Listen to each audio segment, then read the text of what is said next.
Media అడ్రస్లో నాతో పాల్గొంటున్న పెద్దలు పార్లమెంట్ సభ్యులు మాజీ పిసిసి అధ్యక్షులైన ఉత్తమ్ కుమార్ రెడ్డి గారు, అట్లాగే పెద్దలు మాజీ పిసిసి అధ్యక్షులు మాజీ మంత్రులైన హనుమంతరావు అన్న గారు, ఏఐసిసి కార్యదర్శులైన శ్రీధర్ బాబు గారు, సంపత్ కుమార్ గారు, నదీం జావేద్ గారు, ఈరోజు ఏఐసిసి సెక్రటరీ ఇన్ఛార్జ్ మాణిక్రావు తాకరేజీ అధ్యక్షతన, పిసిసి అధ్యక్షులు రేవంత్ రెడ్డి గారి అధ్యక్షతన పిఏసి మీటింగ్ చేయడం జరిగింది. దాంట్లో కొన్ని నిర్ణయాలు తీసుకోవడం జరిగినది. మొదటిది, ప్రతి నెల కూడా మొదటి వారంలో పిఎస్సి మీటింగ్ ఉండబోతుంది. అన్నిటికన్నా ముఖ్యంగా తెలంగాణ బిడ్డల ప్రాణ త్యాగాలు గుర్తించి ప్రజా ఉద్యమాలని గౌరవిస్తూ రాజకీయాలలో విశ్వాసం ఉండాలి, విశ్వసనీయత ఉండాలి, ప్రజలకు ఇచ్చిన వాగ్దానం నిలబెట్టుకుంటూ తెలంగాణ ప్రజల ఆకాంక్ష నెరవేరుస్తూ తెలంగాణ రాష్ట్ర ఏర్పాటు చేసిన సోనియా గాంధీ గారికి ప్రత్యేక కృతజ్ఞతలు తెలుపుతూ జూన్ 2 నుంచి 9 సంవత్సరాల పాలనలో కేసీఆర్ ఫెయిల్డ్ తెలంగాణని మోసం చేసిన కల్వకుంట్ల కుటుంబం, తెలంగాణని దాచుకుంటూ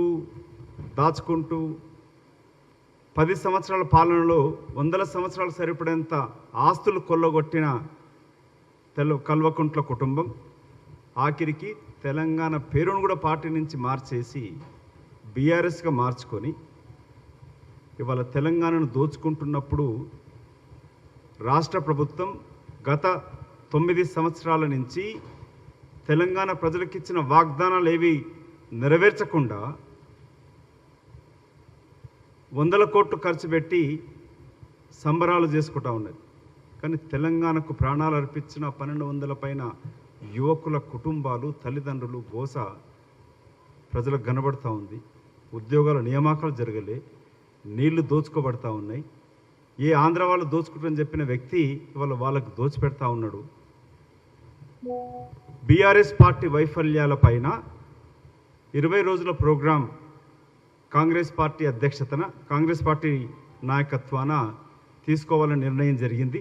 ప్రతిరోజు కూడా ఆ పార్టీ, అధికారం ఉన్న పార్టీ ఏ విధంగా నియామకాలని తొంగలో దొక్కింది. 3 ఎకరాల పొలము లేదు,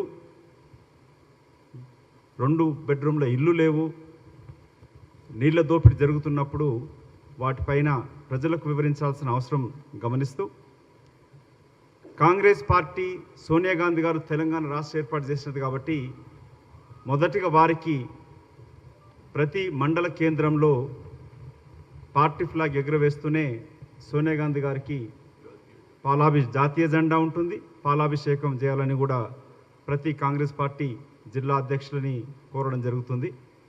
అట్లాగే మండల స్థాయిలోనే కాకుండా ఈ 20 రోజులు ప్రతి కాంగ్రెస్ పార్టీ కార్యకర్త కాంగ్రెస్ పార్టీ జెండాని తమ ఇళ్లపైన కూడా ఎగిరేయాలని కూడా కోరడం జరుగుతుంది. టీఆర్ఎస్ వైఫల్యాల పైన పోరాటం చేస్తూనే రేపు కాంగ్రెస్ పార్టీ ప్రభుత్వం అధికారానికి వచ్చినప్పుడు ఏం చేయబోతుందన్న దాంట్లో అన్నిటికన్నా ముఖ్యంగా మొన్న కర్ణాటక ఎన్నికలలో కాంగ్రెస్ పార్టీ గెలుపుకు ముఖ్యులైన ముఖ్యమంత్రి సిద్ధరామయ్య గారికి, డికే శివకుమార్ గారిని కూడా ఆహ్వానిస్తూ పెద్దల హనుమంతరావు గారి అధ్యక్షతను కూడా గతంలో పార్లమెంట్ సభ్యులుగా ఉన్నప్పుడు బీసీ స్టాండింగ్ కమిటీ ఏర్పాటు చేయడం, ఓబీసీల కొరకు చేయడం జరిగింది. అసలు ఓబీసీల కొరకే నిజమైన పోరాటం చేస్తూ రిజర్వేషన్ కల్పించింది కాంగ్రెస్ పార్టీ. సో బీసీ గర్జన కూడా చేయాలని నిర్ణయం ఉంది. దాని వివరాలు తర్వాత చెప్తాము. దానిపైన ఒక నిర్ణయం కూడా చేయబోతున్నాం. ఇంకొకటి, ఆఖరిగా అంబేద్కర్ గారి యొక్క విగ్రహం 120 అడుగులు పెడుతున్నట్టు మాట్లాడుతూనే అంబేద్కర్ వారసులో అంబేద్కర్ మెడలు దండలేస్తూ వారసులు మెడలు ఉరిస్తాలు వేస్తున్న బీఆర్ఎస్ పార్టీ ప్రభుత్వం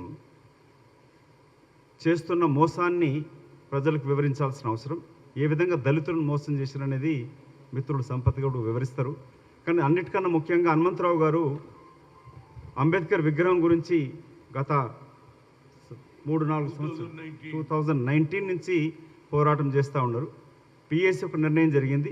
వారి నాయకత్వాన వారు అంబేద్కర్ విగ్రహ పునఃస్థాపన కొరకు ప్రభుత్వాన్ని డిమాండ్ చేస్తూ యావత్తు కాంగ్రెస్ పార్టీ వారి వెనుకంటూ ఉంటూ వారు ఎక్కడ నిర్ణయం చేసినా దాని నిర్ణయాన్ని పార్టీ నిర్ణయంగా భావిస్తూ ప్రభుత్వం పైన ఒత్తిడి తీసుకురావడం కొరకు హనుమంతరావు అధ్యక్షునది అంబేద్కర్ విగ్రహ పునఃస్థాపన కొరకు పార్టీ టీఆర్ఎస్ పార్టీని డిమాండ్ చేస్తూ ఉంది. దీనిపైన మిత్రులు తర్వాత ఈ ప్రెస్ కాన్ఫరెన్స్ని పార్లమెంటు బిల్డింగ్ పైన మిగతా విషయాలపైన పెద్దలు ఉత్తమ్ కుమార్ రెడ్డి గారు, శ్రీధర్ బాబు గారు, సంపత్ గారు కూడా మాట్లాడారు. హాయ్ ఫ్రెండ్స్, మా టుడే టుమారో యూట్యూబ్ ఛానల్ చూస్తున్నందుకు చాలా థ్యాంక్స్. మరిన్ని లేటెస్ట్ వీడియోస్ కోసం వెంటనే సబ్స్క్రైబ్ చేయండి. అలాగే ఈ బెల్ ని కూడా రింగ్ చేసేయండి. మా నోటిఫికేషన్స్ అన్ని మీ మొబైల్లో వస్తాయి. అలాగే మా వీడియోస్ మీకు నచ్చితే లైక్ చేయండి, షేర్ చేయండి, నచ్చకపోతే కామెంట్ చేయండి.